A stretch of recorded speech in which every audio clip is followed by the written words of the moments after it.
থেকে আমরা আবুল সরকার গ্রেফতার কেন? ইন্টারিম জবাব চাই। আবুল সরকার গ্রেফতার কেন? ইউনূস জবাব চাই। আবুল সরকার গ্রেফতার কেন? আজকে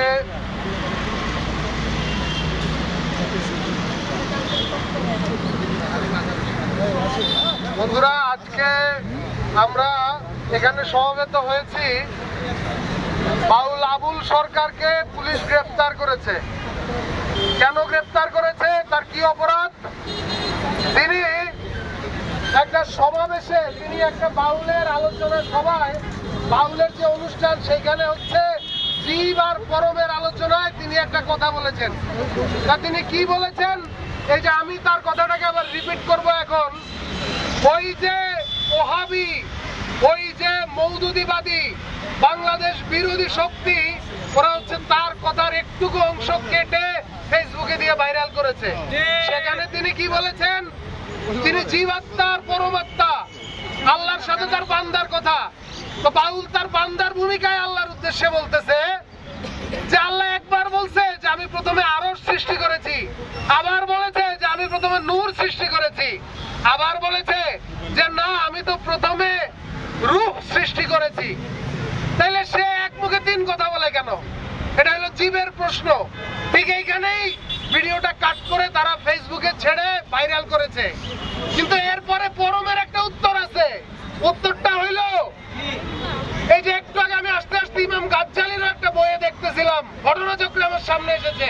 ইমাম গাজ্জালি বলেছেন মানুষের রুহে দুইটা দরজা, এক দরজার পাশে দুনিয়া আর এক দরজার পাশে লাউহে মাহফুজ। ওই লাউহে মাহফুজ এই ফেরেশতাদের জগৎ, নূরের জগৎ। তাহলে ওই যে আরশ, ওই যে নূর আর ওই যে রূহ, এই তিনটার যে ভেদ, পার্থক্য, এই পার্থক্যই হচ্ছে দুনিয়া। আর এই তিনটার ভেদ যখন ঘুচে যায়, তিনটা যখন এক আপনি বুঝতে পারেন, তখনই হচ্ছে সেইটাই হচ্ছে মারেফতের রুহানি জগতে সাধক প্রবেশ করে। তাহলে এই গভীর গূঢ় মারেফতের কথা, জ্ঞানের কথা, এইটা বোঝার ক্ষমতা আমি আজকে মাওলানা নুরুল ইসলাম ফারুকীকে এখানে একবার স্মরণ করব। তিনি বলেছেন যে হিন্দু বৌদ্ধ খ্রিস্টানরা মালাউন না, মালাউন হচ্ছে এই নবীদ্রোহী গুস্তাকে মুস্তফা ওহাবিরা। ওই যে ওহাবি মওদুদিবাদী কওমি মালাউনেরা আছে, শিশু ধর্ষক মালাউনেরা আছে, এরা এই মারেফতের কথা বোঝে না, এরা এই মারেফতের বিরুদ্ধে। তো তুমি মারেফতের বিরুদ্ধে কোনো অসুবিধা নাই। বাংলাদেশে আজকে দুঃখের কথা, আফসোসের কথা, এদেশের জনগণ জুলাই আন্দোলন করে যেটার ফলাফল হিসাবে ইউনূস ক্ষমতায় বসলো।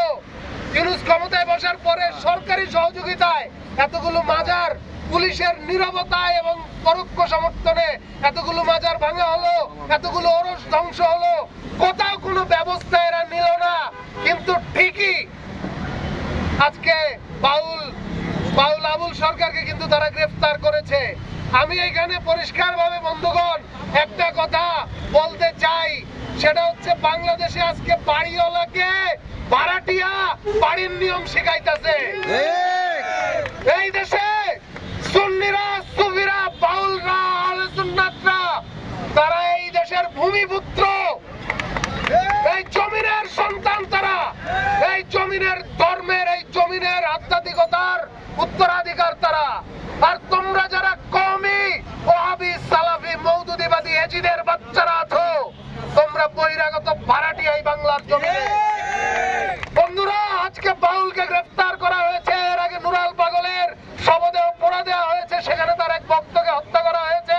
শাহবরণের মাজারে হামলা করা হয়েছে। বন্ধুরা, রক্তের সাথে রক্ত দিয়ে খেলা হবে, রক্তের বদলে রক্ত দিয়েই নেওয়া হবে। বন্ধুরা, আমি পরিশেষে প্রফেসর ইউনূসকে একটা কথা পরিষ্কার ভাবে ইউনূসের সরকারকে জানিয়ে দিতে চাই যে এই ক্ষমতার দম্ভে তোমরা বাউলকে গ্রেফতার করেছো, তোমরা এই বাংলাদেশের প্রথম ক্ষমতা না, এইটা জোয়ার ভাটার দেশ। আজকে যে ক্ষমতার দম্ভে তোমরা অন্ধ হয়ে গেছো এবং বাউলের উপরে, সুফির উপরে, সুন্নির উপরে অত্যাচার করতেছো, মনে রেখো এইটা শতগুণে তোমাদের দিকে ফিরে আসবে। এই জমিন শতগুণে ফেরত দেয়।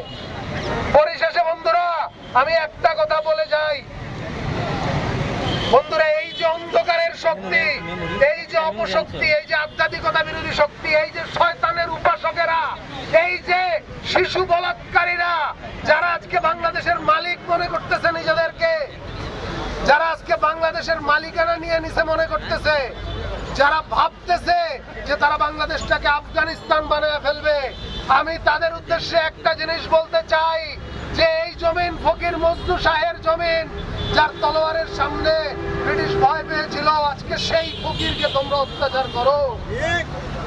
বন্ধুরা, এই জমিন বাবা শাহজালালের জমিন, এই জমিন ফকির লালন সাইজির জমিন। এই সরকার তামাশা করে বন্ধুরা, তারা সরকারি ভাবে লালন উৎসব পালন করে। হারামজাদা, সরকারি ভাবে লালন উৎসব পালন করিস আর বাউলের উপরে অত্যাচার করিস। তোর এই হারামজাদা ইউনূস, তোর এই সরকার, তোর যে সরকার আজকে বাংলাদেশের সমস্ত, এই বাংলাদেশ কি আমরা চেয়েছিলাম বন্ধুরা? এটা কি আমাদের বাংলাদেশ? যেই বাংলাদেশে আপনার ধর্মের স্বাধীনতা নাই, কথা বলার স্বাধীনতা নাই, চিন্তার স্বাধীনতা নাই। পরিশেষে আমি একটা কথা বলতে চাই, শেষ ওয়াহাবিদের উদ্দেশ্যে একটা কথা বলে আমার কথা শেষ করব। সেটা হচ্ছে, তোমরা যা যা করেছো, তোমরা ফকির লালন সাইজির মাজারে কিংবা বাবা শাহজালালের মাজারে গিয়ে তওবা করে মাফ চাও। যদি সেটা না করো, তাহলে তোমরা এখনো পর্যন্ত যে পাপ করেছো, যে অন্যায় করেছো, যে জুলুম করেছো, সে জুলুমের উত্তর যেদিন আসবে, সেদিন তোমরা অসভ্যরা, তোমরা বর্বরেরা, তোমরা সভ্যতা বিরোধীরা, তোমরা আজকে যারা বাংলাদেশকে একটা অবাসযোগ্য ভূমিতে পরিণত করে দিয়েছো, তোমরা সেদিন এই পাপের উত্তর যেদিন পাবে, সেদিন তোমাদের পাশে দাঁড়াবার কাউকে পাবে না। ফলে বন্ধুরা, আজকে যে সংগ্রাম শুরু হয়েছে, এ সংগ্রাম, এ লড়াই এখানেই শেষ নয়, এ লড়াই অনেক দূর যাবে।